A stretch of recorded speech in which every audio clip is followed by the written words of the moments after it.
Greetings. My name is Sgt Perez. I'm the Equal Opportunity Representative for Site Support. I'm real happy to be here today to deliver an important message, and it's great to be up here preceding Sergeant Corpus and Miss Elijah. The reason being is, on a day-to-day basis, everybody here, they deal with their stressors, and then they come and they should be welcomed by, their brothers and sisters in uniform, but certain conduct, certain activities happens, and it just adds to the stress. We don't want to deal with that anymore, and what we're trying to show today is that certain things can be, like NJPable, 6105, stuff of that nature. Sorry about that, I'm a little anxious. Alright, so today we're going to cover the Commandant's intent, punitive provisions, that's the NJPs, 6105, stuff of that nature. The effects of the PAC on individuals and the units, reporting options, roles and responsibilities, and the climate assessment.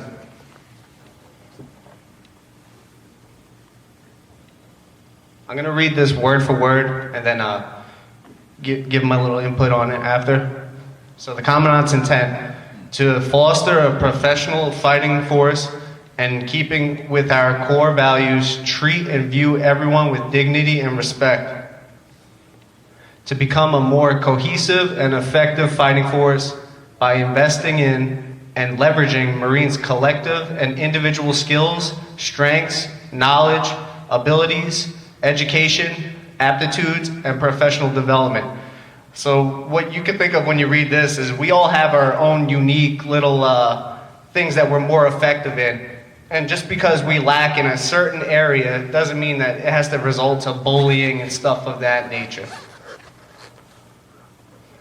More of the Commandant's intent: to optimize our capabilities across the force and foster the profession of arms by establishing a culture that values the unique contributions of every Marine, both uniformed and civilian, in our Corps.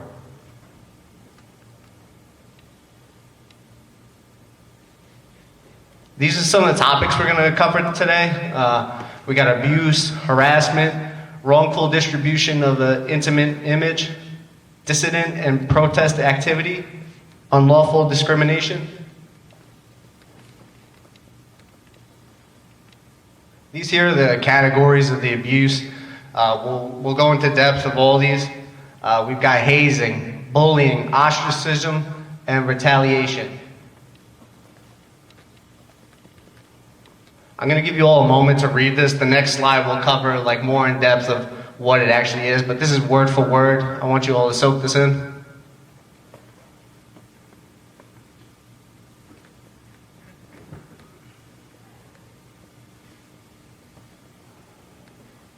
Okay, that's good. Right here it says a reasonable person standard. The person we're going to look to be the reasonable person will be your commander. In this case, it's 05 level. That'll be your reasonable person standard. He'll hold the line of how to punish if need be. All right, examples of hazing. We got rites of passage. This is a common one, and you'll hear it all the time, that the only type of rite of passage was boot camp. But then there's other things that some people pride themselves on, like getting popped in the collar with their chevrons or something like that. Maybe it makes them feel more tough or something, but that's not the case. We're getting smarter as a Corps. We don't need to cause injury because of a promotion or what is that, the blood stripe ceremony where somebody gets beat to hell. That doesn't make no sense. Coercion, excessive physical exercise. Well, what would that mean? You shouldn't be expected to get IT'd every time you make a mistake like you did in boot camp. That's no more. Illegal, harmful, or demeaning acts. Okay, here we go for bullying defined. Go ahead and read that, and on the next slide, just like the last, I'll have more examples.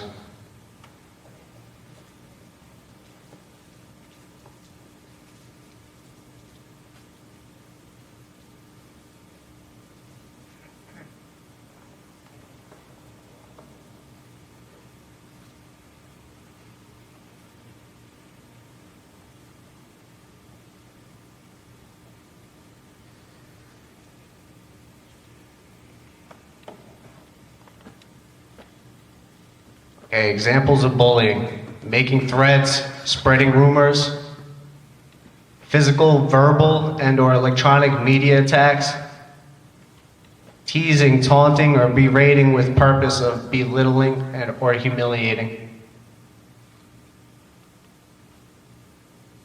degrading, damaging personal property or reputation. Each of these offenses could be punishable in its own different way. One may weigh more than another.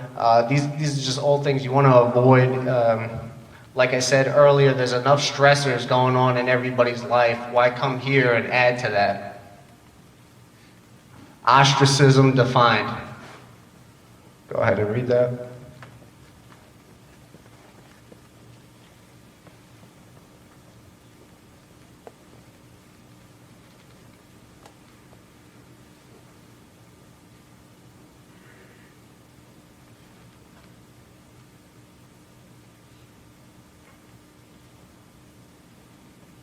Okay, so ostracism, excluding a service member from social acceptance, friendship, participation in activities. Now, not everybody has to be friends here, but what's important is that you're not excluding people with cruel intent.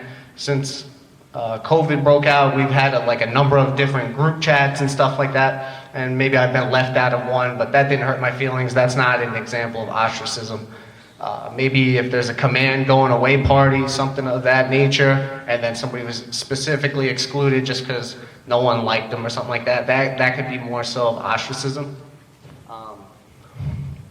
Another example is when somebody is expected to report one of these prohibited activities, and then that's when they start getting ostracized. That's when they're getting excluded. That's a huge no-no.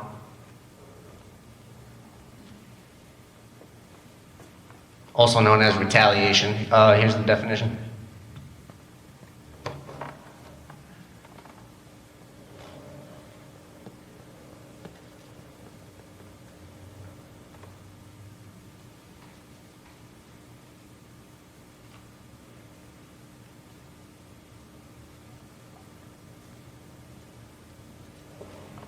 Yeah, so retaliation could be manifested in multiple different ways, whether it be bullying, ostracism, hazing, any of the stuff that we already covered. The difference with this is retaliation is when you're trying to prevent somebody from reporting, or if they already did report, now you're going to try to one-up them in a sense. Harassment.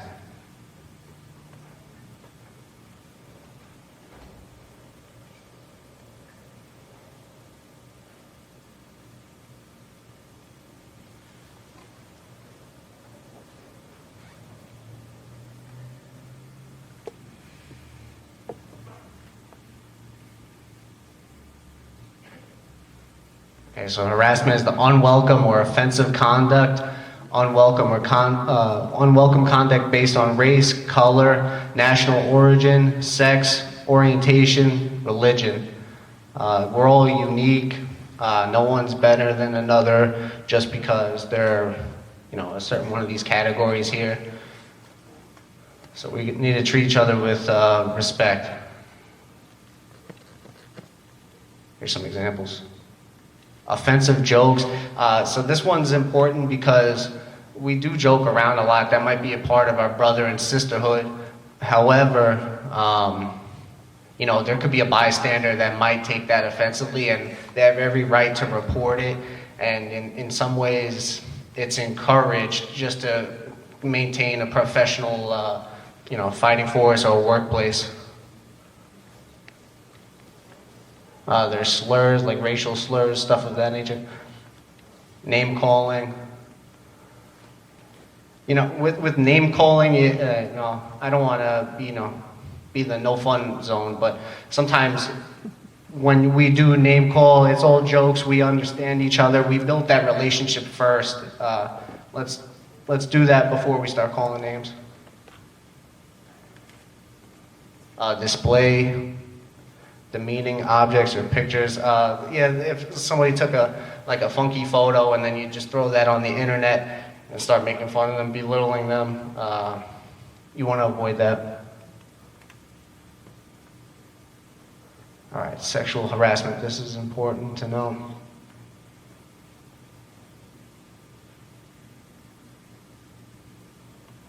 So you have to understand that with sexual harassment,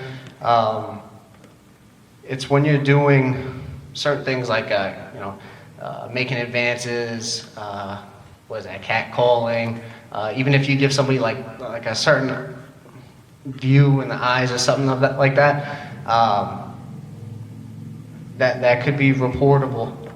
It's best if you keep that out of the workplace and one, just know if you're welcomed or not. That should be pretty clear on both ends. All right, this second one is more so of like somebody in a position of power or seniority where they're holding something over their head saying, I want this sexual favor, and in return you could get, better pros and cons, something like that. You gotta avoid that.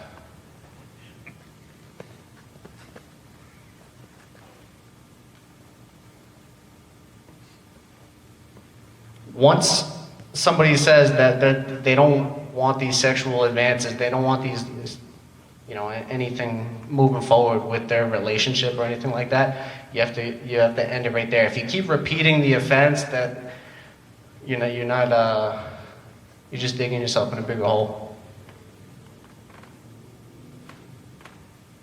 All right, some of the categories I was talking about earlier: unwanted or unwelcome gestures, comments, advances, or requests for favors.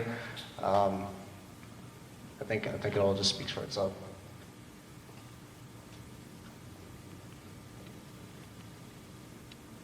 Quid pro quo, that's you do this and I'll give you that, in a sense.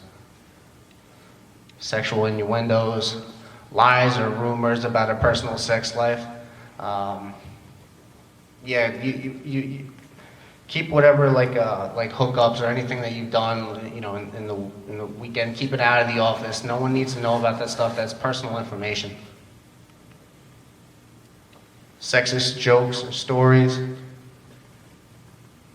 And truthfully, you hear these things all the time. So be aware of bystanders. Know who's around. Stuff of that nature. Or just don't say these things at all.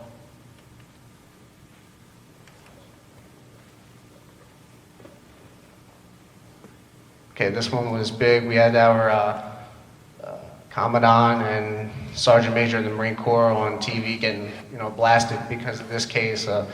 I forget. I think it was on Facebook, but there was a whole bunch of Marines that were like sharing intimate photos, and it wasn't. It didn't look too good. We all had to sign a page 11 explaining that we understand that how punishable this could be and stuff of that nature.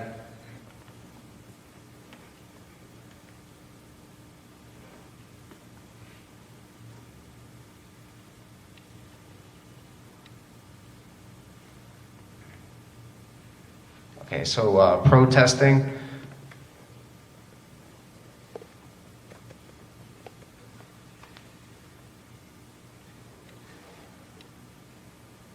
These are the groups that you don't want to protest for in general. In or out of uniform, you don't get involved with supremacist organizations, extremist groups, or criminal gangs.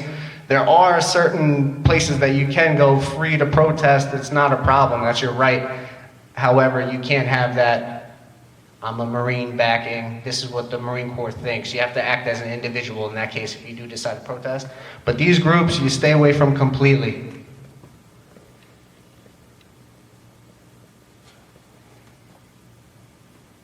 We're going here into discrimination now.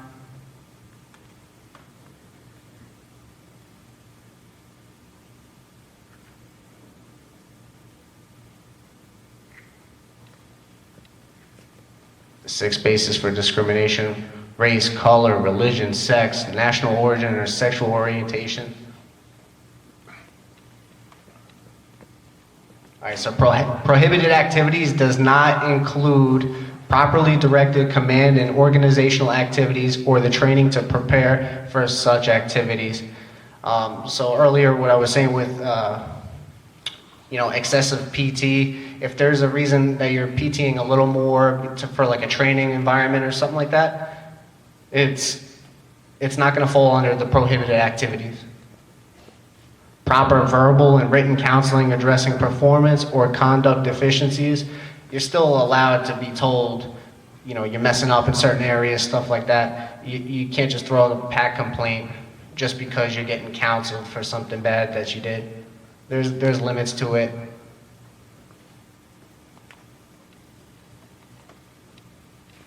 This is a real important slide, which I think is potentially the most important message to send. So it's the effects of the pact on the individual. You don't really know what your words or actions are doing to a Marine when they get home. They could result in substance abuse. Their work performance may go down. Job satisfaction. They might be present at work, but mentally they may not be.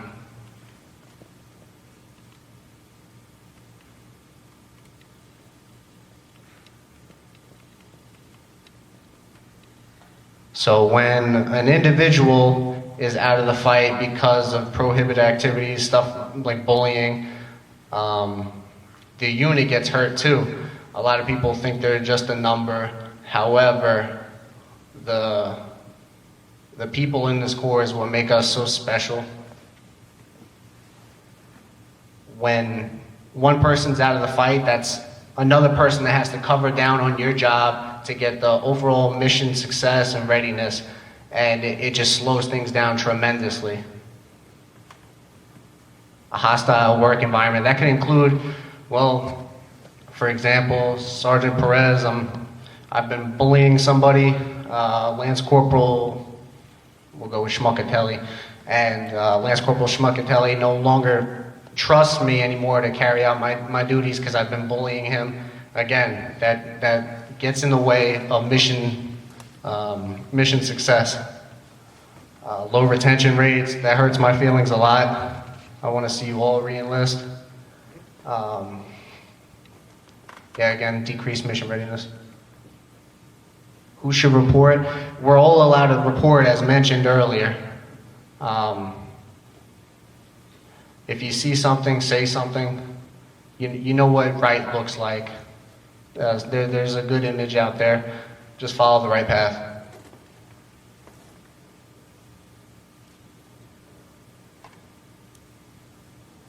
Because of the fear of retaliation, there's a number of different ways that you can report where it could be anonymous. Here's some reporting options. The chain of command, having that kneecap conversation, that is preferred.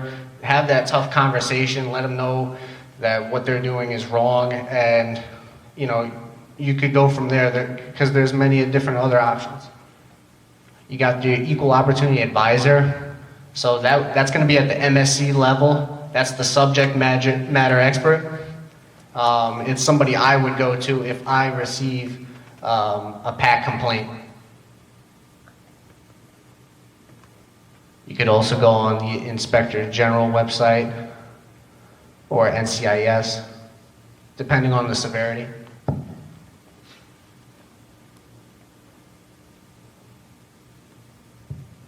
More options here: the electronic prohibited activities and conduct portal, EO advice line. You can get Congress involved. Anonymous reporting. We have like any mouse boxes in our office spaces, hopefully.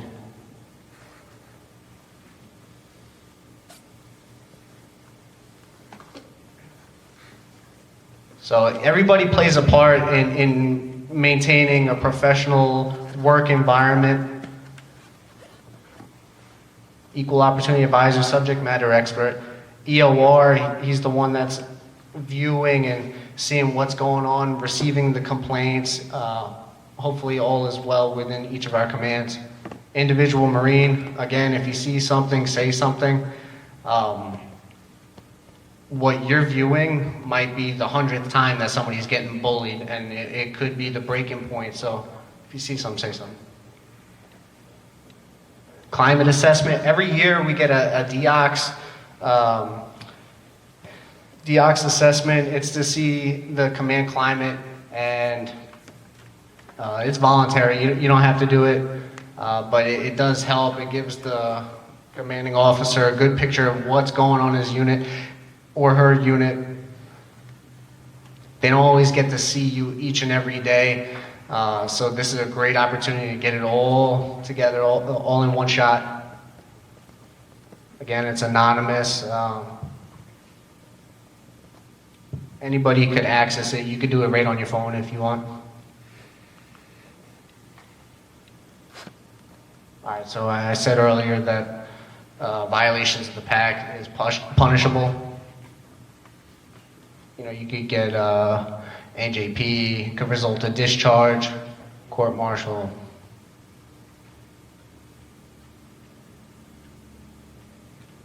This is important here. Leaders who fail to address the hazing can be held accountable for the actions of their subordinates. There you go. That's 2 people out of the fight if it wasn't reported properly. That's you know, if you see something, say something.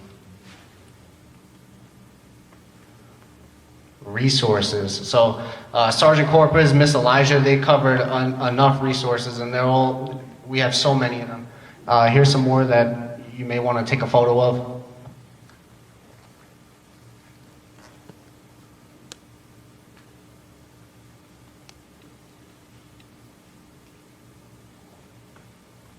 All right, so that, you know, you could go down whichever path you want. You know, there's the right road, or you could, you know, get your NJPs, you could get kicked out, whatever you want. You got to make the right decisions.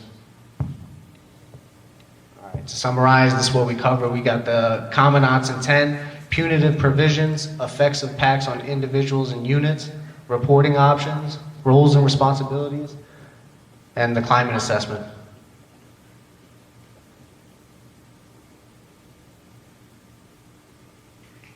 These are your points of contact that you could reach to get some more information. I think this would be necessary to take a photo of.